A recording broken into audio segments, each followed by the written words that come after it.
Geoffroy Vaha, le directeur général adjoint média de Tam Tam Group Press, est notre invité du jour. Avec lui, nous abordons deux sujets, la remise d'équipements et d'intrants agro-pastoraux par le président du Faso, et deuxième sujet, diplomatie à souveraineté et lutte contre la désinformation. Bonjour et bienvenue à vous. Bonjour Serge Kaboré, c'est un plaisir d'être au Déj Matinal Info. Bonjour aussi à vos auditeurs et téléspectateurs. Alors, on le disait en toile de fond, pour ce Déj Matinal Info, des équipements et intrants agro-pastoraux ont été remis au monde rural par le président du Faso. C'était du côté des hauts-bassins à Bobo-Dioulasso. Dans la forme, comment est-ce que vous appréciez un tel geste du chef de l'État? Quand on voit ce geste dans la forme, déjà il y a quand même la question du poids de ce qui est remis. C'est pas moins de 104 milliards de francs CFA, et quand vous regardez, c'est 485 motopompes, 1102 motoculteurs, 17 camions, 2 ateliers de fourrage, 4 moissonneuses batteuses, 935 cages flottantes, 36 véhicules, 608 tracteurs, 150 broyeuses, 10 unités de transformation. Et donc quand vous regardez, il y a même les produits phytosanitaires. On parle de 31 851,5 tonnes. Il y a donc les doses de médicaments vétérinaires. Pour le monde agricole, c'est du pain béni parce que c'est un besoin fort. On connaît ce qu'est notre agriculture, ce qu'est notre élevage et le besoin fort d'une meilleure mécanisation et d'outils plus intéressants pour pouvoir on va dire renforcer les capacités de production. Donc je pense que ça ne peut être que félicité et puis accueilli de la meilleure des manières par les bénéficiaires, à savoir surtout ce monde agricole-là.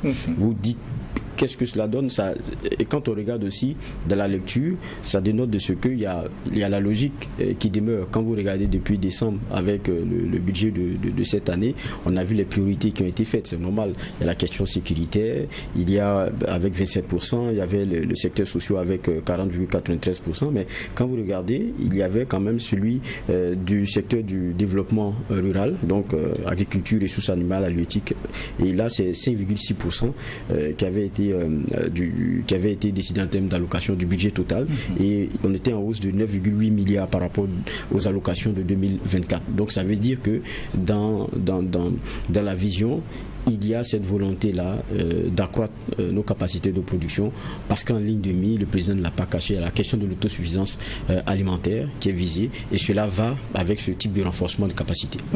Justement, donc il est clairement dit que ce geste entre dans la vision de l'atteinte vers une autosuffisance alimentaire. Évidemment, ça, j'ai dit, le président de Faso ne se l'est jamais caché. C'est un objectif qu'il veut atteindre. Un Burkina qui arrive à se suffire, c'est un peu comme dans la période de Sankara. Vous vous rappelez quand lui aussi il était un peu obnubilé par cet objectif-là, mais il a pu l'atteindre lui en 5 ans avec les moyens de bord. C'est ça qui est important. Il n'est pas allé chercher ailleurs. Il a compté sur ses populations, il a compté sur ces braves travailleurs-là, et leur a dit on peut améliorer notre productivité pour peu qu'on repense notre façon de cultiver, et pour peu qu'on décide de faire comme il le faut et se dire que cela est possible. Et en 5 ans, cela a été fait parce qu'il y a eu un discours qui a eu l'adhésion d'une population qui comprenait les objectifs qui étaient celui du leader, et puis qui trouvait aussi la justesse parce que eux aussi trouveraient leur compte. Et tout le monde a suivi, et en 5 ans, l'objectif, lui, il a été atteint, mais avec des changements aussi profonds. Sakara, qu'est-ce qu'il disait au moment donné? Il disait même qu'il y a des ingénieurs qui tentent de quitter le pays, ils ont appris comment les choses se font avec les tracteurs, mais nos agriculteurs, c'est la daba. Donc, comment le tracteur peut servir si on n'a pas cela dans nos us et coutumes? Maintenant, il faut partir dans ce qu'on a comme tréfonds et savoir et se dire qu'on peut l'améliorer, quitte à tirer une daba avec un âne, c'est des éléments qu'il donnait dans son discours. Ça veut dire qu'on part de ce qu'on a et on travaille à l'améliorer. Maintenant, bon, on est à des années après aujourd'hui. Donc, quand on veut repenser son agriculture, on se dit qu'on veut lui donner des objectifs. Je pense qu'il faut lui donner les moyens et cela va avec ce type d'éléments qui sont donnés. Et puis quand vous regardez, il y a derrière quand même, comment dire, 2 plans opérationnels pour la souveraineté qui sont comment dire cela. Il y a l'offensive agro-pastorale et halieutique 2023-2025 et il y a l'initiative présidentielle pour la production agricole et l'autosuffisance alimentaire. C'est dans ce cadre-là, c'est ceux-là qui soutiennent les actions qui sont en train d'être menées. Donc, ça veut dire que ce n'est pas quelque chose qui est fait comme ça, mais il y a derrière une vision, il y a derrière quelque chose d'écrit. Vous pouvez aller lire l'offensive agro-pastorale et halieutique 2023 et 2025, vous comprendrez de quoi je parle. Et aussi, on a les détails aussi sur l'initiative présidentielle pour la production agricole et l'autosuffisance alimentaire. Donc, ça s'imbrique dans le cadre de cette structuration-là voulue. Vous l'avez dit, c'est un investissement tout de même de l'ordre d'environ 104 milliards de francs CFA dans le secteur de l'agriculture. Pour nos téléspectateurs et auditeurs, pourquoi précisément à ce secteur-là? Qu'est-ce que l'agriculture et l'élevage? Parce que quand on parle d'agriculture, il faut voir à côté l'élevage. Qu'est-ce que ces secteurs-là représentent pour notre économie nationale au point de susciter un investissement de l'ordre de 104 milliards de francs CFA, même s'il est vrai, en toile de fond, le chef de l'État vise la souveraineté alimentaire? Quand on prend même le cas seulement de l'élevage, on sait ce que cela apporte comme valeur ajoutée dans même le processus d'autosuffisance qui est voulu. Et on connaît aussi ce que vaut et ce qui pèse le secteur agricole de façon générale dans notre produit intérieur brut. C'est quelque chose de conséquent. Maintenant, je crois aussi que, comme le disait Sankara, il dit le rôle de la révolution, c'est de vous donner aussi à manger et à boire. Parce que qu'est-ce que vaut tout cela si on a un peuple qui n'arrive pas à se nourrir comme il se faut. Et regardez aujourd'hui, on a l'un des... tout le monde se plaint de la cherté de la vie, mais c'est réel parce qu'il y a, quoi qu'on dise, il y a une inflation qui ne dit pas son nom. On est face à un phénomène inflationniste. Mais si on veut le contenir, si on veut le résorber, cela va par ce type d'action-là. Il faudrait qu'on ait une offre qui soit à la hauteur de pouvoir subvenir aux besoins qui sont les nôtres et que nous ne soyons pas toujours dans l'obligation d'importer. Quoique, il faut le dire, quand on parle aussi de notre inflation, elle est d'abord domestique. C'est beaucoup dû aux produits que nous avons et que nous produisons ici. Donc, quelquefois, il y a des mécanismes aussi sur lesquels il faut partir. Bon, ça, c'est d'autres débats. Mais il n'en demeure pas moins que lorsque on a une meilleure production, cela, de façon logique, a une conséquence sur le pouvoir d'achat, sur l'accessibilité des produits. C'est ça aussi la réalité. Et quand on arrive à ce stade-là, je pense que ça ne peut être qu'intéressant pour les populations,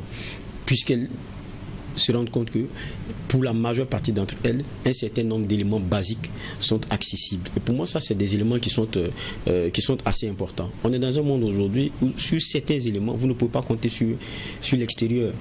Et regardez notre démarche aujourd'hui. Ce n'est pas forcément facile avec les voisins ou ailleurs. Regardez aujourd'hui ce que nous enseigne la crise entre la Chine et les États-Unis. Regardez ce que nous enseigne la Russie avec les sanctions multiples qu'il y a eu et avec une Russie qui continue de faire ce qu'elle a fait. Mais parce que ils ont travaillé pendant longtemps à pouvoir compter sur leurs propres forces et à avoir des plans B et des alternatives en interne pour ce qui est de chacun de leurs besoins. Si nous n'arrivons pas à cela, vous savez, celui qui vous tient par le besoin qui est le vôtre et auquel il fait donc face. Si à un moment donné, vous n'êtes pas capable pour un certain nombre d'éléments basiques de pouvoir par vous-même les gérer, c'est normal qu'à un moment donné, vous soyez fort dépendant d'un certain nombre d'éléments. Et ça, je pense que ce sont des éléments majeurs. Mais ça, c'est des questions économiques. Mais ça, je pense que pour moi, c'est pas la question même de fond. Vous savez, quand on parle de l'agriculture, l'élevage et tout, c'est plus de 80% de nos populations en âge de travailler que cela mobilise. Imaginez-vous, plus de 80% de la population en âge de travailler est dans ce secteur-là. Est-ce que vous pouvez vous permettre de le négliger? On est dans une réalité burkinabé qui est celle d'une insécurité forte du fait du terrorisme que nous avons. Le président le disait très souvent, dans ce terrorisme-là, il faut aller chercher les causes à beaucoup de niveaux.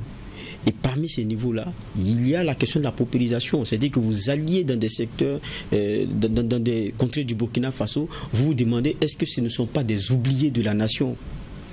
Parce qu'il n'y a pas de projet qui les atteint. Ils ne sentent pas un État qui est présent pour eux. Ils n'arrivent pas à avoir accès à des soins de santé comme il le faut. Ils sont un peu des oubliés. Et ceux-là, ils ont une oreille un peu plus attentive. Et lorsque il y a des démarches pour des plans noirs contre le pays, il peut être attentif à cela. Juste parce que sa condition le rend vulnérable. Et si vous avez 80% de votre population qui est mobilisée dans ce secteur et qui pour la plupart n'est pas en zone urbaine, vous comprenez ce que cela représente comme défi. Et donc, dans la guerre qu'on est en train de mener, cet élément-là est un élément important. Parce que lorsque vous n'arrivez pas, en tant qu'État, à pouvoir montrer à chaque citoyen que vous êtes proche et que vous avez des dynamiques que vous enclenchez pour eux, ça sera difficile de pouvoir les garder avec vous. Et ça, c'est une réalité. Donc, pour moi, c'est ça l'élément majeur. Quand vous avez plus de 80% de votre population qui est dans un secteur et qui, pour la plupart, sont dans des milieux non urbains, donc des milieux ruraux, où on sait qu'aujourd'hui, c'est la question du terrorisme qui sévit là-bas. Vous comprenez que c'est des éléments qui peuvent changer et inverser profondément la tendance. Et ça, ce n'est pas des éléments qui peuvent être palpables aujourd'hui, mais c'est avec le temps. Quelqu'un qui a la possibilité de continuer son élevage, de continuer, de continuer de cultiver, il est moins enclin, il est moins sensible à un certain nombre de discours. Et ça, c'est une réalité. Est-ce que je pourrais en conclure que cela est traduit dans le discours politique quand on se rappelle qu'il y a quelques semaines, le président du Faso l'a dit à Moscou, avec son homologue russe, il n'était pas question de demander, il aurait pu demander de l'aide alimentaire pour nos populations déplacées ou toute autre chose, mais il a préféré demander un transfert de connaissances. Est-ce que nous sommes dans cette logique-là également? C'est ça, c'est le renforcement des capacités de façon, en moyens, mais aussi, quoi qu'on dise aussi, en compétences. Et moi, j'ai assisté aux échanges entre le président du Faso, le discours qu'il a eu, il a tenu à l'université Dmitri Mendeleev de Moscou. Il a dit clairement aux jeunes qui étaient là, il dit ce qu'on attend de vous, c'est que vous appreniez et que vous veniez impacter. Mais ne restez pas dans la théorie. Parce qu'on n'a plus besoin de ça. La différence entre ceux qui se sont développés et nous, c'est qu'ils ont fait et ils ont passé le pas de la théorie. Ils sont à fond dans la pratique. C'est ça qui fait là, c'est ce qui fait que leurs connaissances sont impactantes. Et il a pris un certain nombre d'éléments sur les réactions chimiques et autres. Il dit pourquoi est-ce que nous on n'est pas capable, par exemple, de fabriquer des détonateurs, des bombes et tout. Mais lorsqu'on regarde le mécanisme, tout le monde l'apprend à l'école. Mais après, quand vous passez tout votre cursus à écrire des formules chimiques et à ne jamais rentrer dans un laboratoire, à quoi ça sert après, puisque vous n'avez même pas la claire vision de l'impact de ce que vous apprenez. Donc il y a un pas qu'il faut passer, qui est celui de la pratique. Et c'est pour ça, dans son échange avec le président Poutine, il a dit ce qu'on attend en termes d'aide, c'est un transfert de compétences. Et il a lui-même dit, les universités comme celle de Moscou, Dmitri Mendeleev, il voulait qu'on puisse les dupliquer ici, avec des professeurs qui quitteraient en Russie et qui un genre de collaboration et qui pourrait se faire avec des professeurs qui pourraient venir ici. Pour moi, ça, c'est des éléments qui sont importants. Et d'autant plus qu'il y a une logique dans laquelle le président est lancé depuis un certain nombre de temps. On a vu même, il y a eu aussi l'inauguration encore d'une autre usine de transformation, je pense, c'est de cajou. Quand vous regardez, il a dit il va le dupliquer encore, je pense à Banfora et autres. Et autres. Voilà. Et dans la plupart des régions que nous avons, ce sont des régions à spécificité productionnelle. Donc, lorsque vous regardez ces spécificités-là, vous vous dites, est-ce qu'on ne peut pas arrimer des usines qui sont, qui permettent d'apporter de la valeur ajoutée en transformant. Nous avons souvent la limite de produits, et c'est comme ça saisonnièrement. Et le trop plein, il pourrit. Mais à quoi ça sert lorsque la pluviométrie est bonne, lorsque le climat est bon, d'avoir un trop plein que vous ne pouvez pas garder et que vous ne pouvez pas transformer? Vous comprenez? Quand vous arrivez à le transformer, c'est une richesse. Ça veut dire que vous arrivez à le conserver, vous arrivez à ajouter de la valeur, vous arrivez à l'exporter ou à à le mettre à disposition pour vos populations. Mais si vous avez des trop-pleins qui continuent de pourrir et la saison d'après, lorsque la pluviométrie n'est pas bonne, vous êtes en déficit, vous comprenez que on ne peut pas continuer dans une économie de ce type-là. Et quand c'est comme ça, vous devenez une économie d'importation et non de valeur ajoutée. Tout ce que vous savez faire, c'est importer et puis vendre. Alors que non, quand vous avez certaines richesses, il faudrait que vous soyez capable aussi de les transformer. Donc, si vous entrez dans la dynamique d'industrialisation, comme le président est en train de le faire, cela se fait aussi avec des compétences. Tout à fait. Et ces compétences, ce sont des compétences pratiques. Et c'est ça qui est important. Moi, j'ai eu la chance de visiter avant même l'ouverture, comment dire cela, l'usine de tomates. Bon, j'étais heureux. Je pensais, comme à une certaine époque, venir trouver, vous trouvez des non-nationaux qui sont nombreux là, parce que c'est eux que la science infuse. Non, derrière, c'était que des Burkinabés. Oui, avec quelques autres instructeurs qui sont là, mais c'est des Burkinabés, mais qui ont été formés pendant un certain temps. Et donc, qui connaissent la chaîne de production en la matière. Mais ça ne dépasse pas ça. Ça ne dépasse pas ça. C'est-à-dire que si on arrive, pour ce qui est d'un certain nombre de produits spécifiques, à avoir la possibilité de transformation, donc avoir une valeur ajoutée plus consistante, ça n'est peut-être qu'intéressant pour nos productions. Maintenant, derrière, c'est aussi accroître les capacités productionnelles pour ce qui est de nos agriculteurs et de nos éleveurs. Je pense que c'est de cela que participe ce qu'on a vu. Maintenant, évidemment, les gens vous diront, c'est pas, même depuis peut-être Kaboré, depuis Blaise Compaoré, on a vu à l'ouverture de campagne agricole, on donnait des tracteurs, on donnait. Maintenant, est-ce que ça a impacté? Ça aussi, c'est une question. Mais pour que ça impacte, je pense qu'il y a une question de rigueur, il y a une question de sérieux. Mais la rigueur et le sérieux, c'est un exemple qui vient du haut. Et tant qu'il ne vient pas du haut, il y a la légèreté dans la façon d'apprendre les choses au niveau des administrés. Et c'est là peut-être aussi souvent l'enjeu majeur. Et puisque vous en parlez, une chose est de traduire à travers l'acte la volonté politique, et ce geste, les images parlent d'elles-mêmes. Un don d'équipement, du matériel d'une valeur de 104 milliards de francs CFA environ. Quand on regarde, l'autre chose aussi, c'est de s'assurer du bon entretien de ce matériel. Évidemment, le bon entretien de ce matériel. Moi, j'écoutais avec beaucoup de plaisir le mot à dire ce matin. La plupart de ceux qui appelaient à l'émission félicitaient évidemment les autorités pour ce geste-là. En même temps, la grande question qu'ils posaient, c'est oui, mais comment on va gérer ça? Parce que si ce n'est pas bien géré, ça sera le gros problème. Mais pourquoi? Parce que nous ne sommes pas les auditeurs oubliés de notre propre histoire. On a vu, je l'ai rappelé tout à l'heure, depuis Blaise Compaoré, on a vu ces cérémonies où on donne des tracteurs. Mais en son temps, on savait un peu comment ça fonctionnait.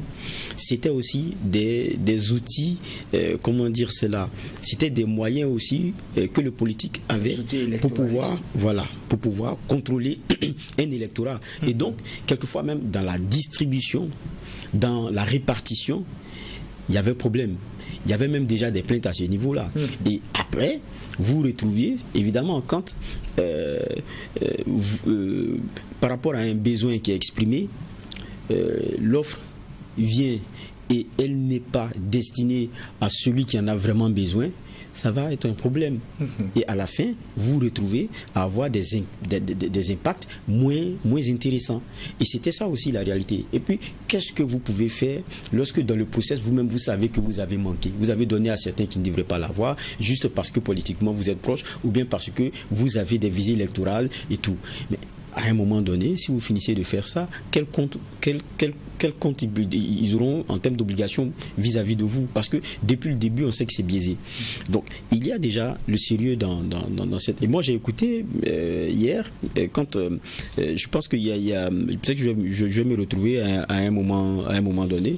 J'ai écouté les propos qui ont été ceux du ministre, notamment sur la question. Le ministre étant en charge de l'agriculture, il avait fait savoir que, voilà, il a dit que cette importante acquisition vient renforcer les capacités opérationnelles des brigades de mécanisation agricole réparties sur l'ensemble des communes du Burkina. Grâce à ce matériel, les brigades vont faire des prestations gratuites pour les populations vulnérables, mais également à prix réduit, à prix fortement subventionné pour permettre de booster rapidement notre production.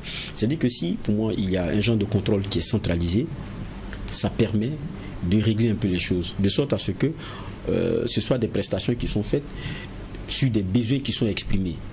Parce que avant, quand vous donnez à quelqu'un, vous savez, on a la manie de penser de ne pas savoir l'importance de ce qui est cadeau. Rien n'est cadeau, rien n'est gratuit. Mais le point, c'est que souvent, nous, quand on vous donne quelque chose, vous l'avez facilement, bon, ça perd un peu de sa valeur, et l'usage même, vous allez voir, l'usage qui en est fait n'est pas forcément le plus intéressant. Et puis souvent, ce qui appartient à tout le monde, personne n'est responsable. Vous voyez les pompes, par exemple, comme les gens le faisaient à un moment donné dans des villages, ils trouvent une petite pièce. On laisse, ça reste comme ça pendant un certain temps. Et après, quand le politique va passer, la première revendication, la pompe que vous nous avez donnée là, c'est gâté. Est-ce qu'on peut avoir une nouvelle? On ne parle même pas de la réparer. Vous comprenez? Parce que là, on est un peu dans une façon de voir les choses qui n'est pas forcément la plus intéressante. Donc, tant que la gestion pour moi n'est pas centralisée et qu'il n'y a pas ce contrôle, ça sera un peu compliqué. Et puis, ça nous rappelle aussi, je me rappelle rien que l'année passée, août 2024, il y a eu une interpellation du ministère des Ressources halieutiques, voilà, du ministère de l'Agriculture, sur un tracteur qui était posé quelque part, qui s'était embourbé. Qui s'était embourbé et qui a posé la part depuis. Bon, tout le monde s'est interrogé, mais ça fait quoi là? Mais juste parce que ça s'est embourbé, ils ont laissé ça, ils sont partis. Mais heureusement, il y a eu des enquêtes qui ont été menées, et puis les responsables ont eu à répondre pour les actes qu'ils ont posés. Donc vous comprenez? Ça s'embourbe, vous laissez, vous partez. Et ça tape des... Donc, si avec ce matériel, on aura ce type d'usage, ça sera toujours difficile. Mais je pense aussi que les Burkinabés aussi ont commencé à comprendre que, attention, c'est plus comme avant. Et ce n'est pas qu'un mot, parce que ce ne sont pas que des mots. Parce qu'à un moment donné, on nous disait si plus rien ne sera comme avant, plus rien ne sera comme avant. Mais dans le fond, on a vu que ça n'avait pas forcément changé. Hein. Mais aujourd'hui, tout le monde sait que c'est différent. Et donc, en matière de gestion, tout le monde sait qu'il y a une rigueur. Et tant que cette rigueur-là, pour moi, elle va demeurer, on ne peut qu'avoir des résultats probants. Parce que la question de l'autosuffisance, je le dis encore, c'est quelque chose qui est possible. À partir du moment où le Burkina en a été capable, dans les années 80, sous Sankara, je pense qu'aujourd'hui encore c'est possible. Et pour ce qui est en train d'être implémenté, c'est le caractère pragmatique des choses qui, pour moi, donne la lisibilité qu'on peut le faire.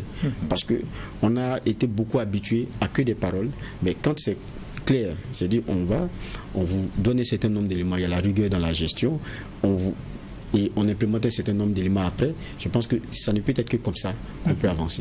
On va rapidement aborder le second sujet que nous avons retenu dans le cadre de la partie invitée du DEJ Info. Les autorités ont récemment rencontré le corps diplomatique accrédité au Burkina, et en toile de fond, il était question de corriger certaines perceptions erronées sur le Burkina à l'international. Comment est-ce que vous avez apprécié une telle rencontre à un tel niveau avec un corps diplomatique accrédité dans un pays? Et aussi pour vous, quand on parle de perceptions erronées, quelles peuvent être ces perceptions erronées à l'international que l'on peut avoir sur le Burkina? Quand on regarde, parce qu'il y a beaucoup de questions en même temps. Hein. D'accord. Déjà, il y a dans la forme, quand on regarde la rencontre, quels sont les ministres qui sont là? Je pense qu'il y a le ministre de la Défense, il y a le ministre en charge des Affaires étrangères, il y a celui de l'action humanitaire et l'économie. Donc, on voit déjà tracer les pans de discussion qu'il pourrait avoir. Et donc, les secteurs sur lesquels il y a un besoin de donner l'information vraie. Et puis, ce sont des autorités qui rencontrent, donc, on va dire, les pays qui sont présents ici, donc des coopérants, sur où est le Burkina, clairement. Parce que beaucoup, quand vous écoutez les médias, vous vous demandez est-ce que c'est du Burkina qu'ils sont en train de parler. Je pense que c'est ça aussi la risque. Il y a un biais, voilà, il y a un biais, c'est ce que pensent en tout cas les autorités, entre ce qui est dit du Burkina et ce qui est au Burkina. Et puis, je pense qu'il y a un élément que le ministre avait dit qui pour moi est plein de sens.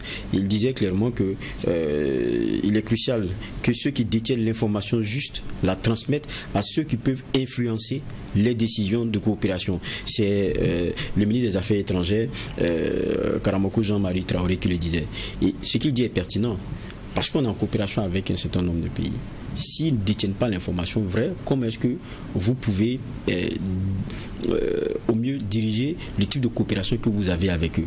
Et ça, pour moi, c'est un élément qui est assez pertinent. Et d'autant plus que je pense qu'on a été clair dans le type de coopération qu'on veut avoir avec les pays qui le veulent bien avec nous.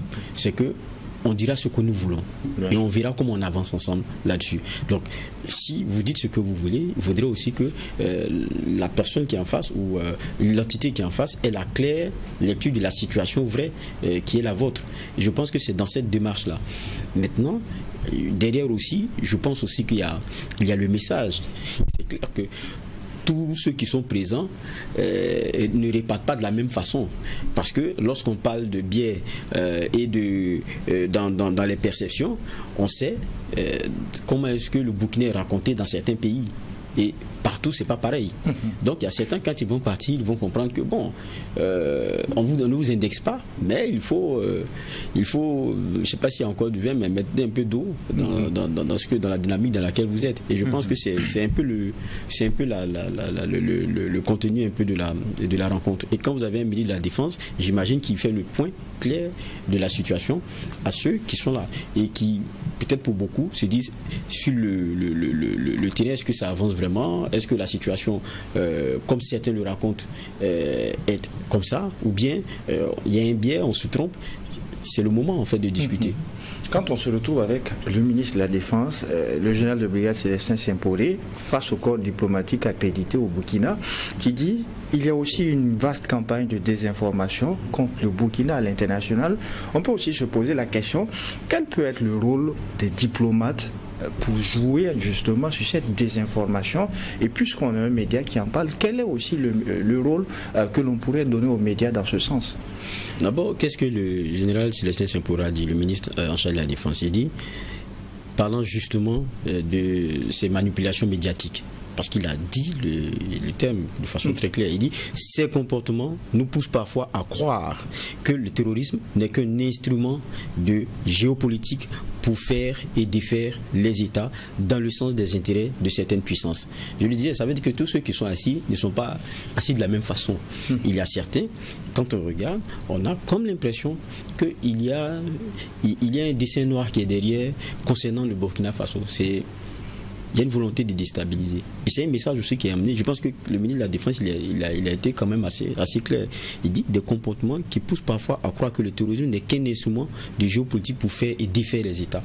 Aujourd'hui, quand vous regardez le Burkina, combien de fois on ne fait que parler de coups d'État tués dans l'œuvre ou de tentatives et tout et tout. Ça veut dire qu'il y a des volontés déstabilisatrices, mais qui n'ont pas forcément un fondement ancré rien qu'au Burkina.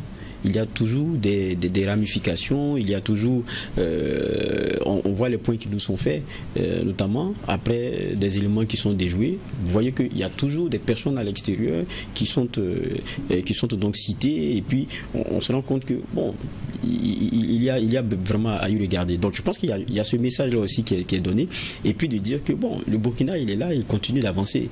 Maintenant, soit vous êtes des amis, soit si vous ne nous traitez pas en amis, on vous traitera autrement. Je pense que c'est aussi ce message. Mais il y a beaucoup de... Je pense que sur la question de la communication, c'est une véritable guerre à mener.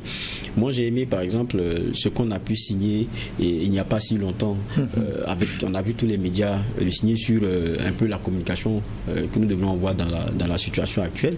Il y a un genre d'aliment qui est en train de se faire aussi pour la plupart des médias, parce qu'on est dans un contexte. Et le contexte intime, à un moment donné aussi, qu'on ait un discours. Parce que le Burkina, là, quand ça ne va pas, c'est chez nous tous, ça ne va pas. Après, il y a des éléments de critique, il y a des éléments de... Il y a des petites guéguerres qu'on va se faire, mais quand il pleut, ça ne sert pas cette bagarre-là. Je pense que c'est aussi le message qu'on a souvent entendu aussi des autorités qui disent ce qu'ils demandent, c'est pas un dirigisme, c'est pas de vous dire de ne pas dire la vérité. Non. Mais il faut faire attention à ce qu'on dit, de sorte à ce qu'on n'expose pas. Parce qu'aujourd'hui, vous vous amusez à dire un certain nombre d'éléments, vous allez voir comment est-ce que c'est repris à l'international et comment ça fait leur chou gras et comment ils reprennent cela. Et puis, quelquefois, c'est-à-dire que le terme même qui est donné, après les dévoyer, vous vous retrouvez avec une autre histoire qui est carrément racontée, qui n'a rien à voir. Donc il faut vraiment faire attention. Je pense que ça aussi c'est le message. Mais la guerre communicationnelle est une vraie guerre. Et là-dessus, chacun doit se armer. Parce qu'on est dans une Pourquoi est-ce que le ministre parlait de perception? La perception aujourd'hui, l'image, c'est quelque chose d'important. Bien sûr. Il y a la question des droits humains. À chaque fois, on veut souvent présenter nos soldats comme étant des gens qui, sur le terrain, ne respectent aucune règle. Mais ça dessert. Alors que, quand on écoute le discours du président, il dit clairement que si tu tiens là, on ne peut pas discuter. Mais si tu as déposé, c'est autre chose. Donc, on a une façon de traiter les choses pour laquelle il faut faire vraiment attention. Et toute dernière question en 1 minute. Comment on arrive à impliquer davantage le citoyen dans la correction de l'image du pays que l'on veut à l'international, afin de changer cette perception erronée? Quelle peut être la contribution du citoyen lui-même? Je reviens encore à ce que disait un des intervenants au Moadi ce matin. On a, au regard d'un certain nombre d'éléments, décidé de voir comment faire évoluer nos textes pour qu'il y ait un contrôle plus intéressant avec des résultats plus probants sur ce que nous voulons dans notre vivre ensemble et la façon dont les choses devraient se faire. Parce que les réseaux sociaux ne sont pas un secteur de non-droit et on ne peut pas dire tout et n'importe quoi parce que c'est sur les réseaux sociaux et tout. Mais comment ça évolue? Je sais que le CSI est en train d'y travailler, mais on espère que ça va aller assez vite. On a déterminé un certain nombre de followers qui peuvent être considérés comme des médias avec les mêmes obligations et évidemment les mêmes responsabilités à fixer lorsqu'il s'agit des cas. Mais est-ce qu'aujourd'hui on y est? Ça, c'est un élément fort qu'il faut travailler. Mais ça va aussi avec des moyens, un monitoring et tout. Je pense que le CSI est en train de travailler et j'espère que ça va aller très vite. Donc, sur la question de la désinformation, aujourd'hui, vous allez regarder, je suis désolé de le dire, mais nous, nos médias, c'est pas ça. Nous ne nous amusons pas à donner des informations erronées. La plupart du temps, ce que vous avez, ce sont des éléments qui sont montés, mais qui sont partagés sur les réseaux sociaux. Et le problème, c'est ça. Qu'est-ce que peut le Burkinabé de façon générale? C'est d'abord de ne pas partager ce type d'infos. Dès qu'il l'a, il envoie à son gars, mais il faut regarder ça là. Est-ce que tu penses que c'est vrai? Mais tu as déjà partagé, tu demandes si c'est vrai. Mais quand tu lui demandes à lui, il est là-bas. Vous comprenez? Et ça commence à aller comme boule de neige. Et après, quand ça grossit, ça devient un peu incontrôlable. Mais c'est ça le problème. Il faudrait une éducation à la façon dont nous sommes sur ces réseaux-là. Et quelquefois, on fait enfler des éléments sans savoir qu'on est en train de se faire mal nous-mêmes. C'est quand vous partagez des éléments qui ne sont pas vrais, vous vous rendez un peu complice de la propagation de ces fake news-là. Et donc, et puis il y a beaucoup d'éléments. Vous regardez aujourd'hui, vous ne faites pas 2 semaines sans qu'on ait un poste dit de la présidence, mais qui ne l'est pas, ou bien d'un ministère, mais qui ne l'est pas. Et tout ça, c'est pour encore saper un peu la dynamique dans laquelle on est lancé. Alors qu'on sait qu'il y a des petites, comment dire cela, il y a des petits éléments de vérification seulement qu'on peut avoir avec. Aujourd'hui, il y a des codes qui sont mis sur les communiqués. Il y a des petits éléments qui peuvent nous permettre beaucoup de choses à dire. Voilà. Et donc ça, peut-être il y a une éducation aussi à faire sur ce chapitre-là. L'utilisation des réseaux sociaux. En tout cas, merci à vous, Geoffroy Avara, d'avoir accepté cette invitation. Je rappelle que vous êtes le directeur général adjoint média de TamTam Group Press. Un grand merci à vous pour accepter l'invitation. C'est un plaisir. Merci à vous, auditeurs et téléspectateurs. Ainsi se ferme donc ce numéro du DEJ Matinal Info que je prends toujours plaisir à vous présenter. En attendant, bien sûr, de vous retrouver, Dieu voulant, pour un prochain numéro. Non seulement portez-vous bien, mais aussi et surtout que Dieu bénisse à le Burkina Faso. Au revoir.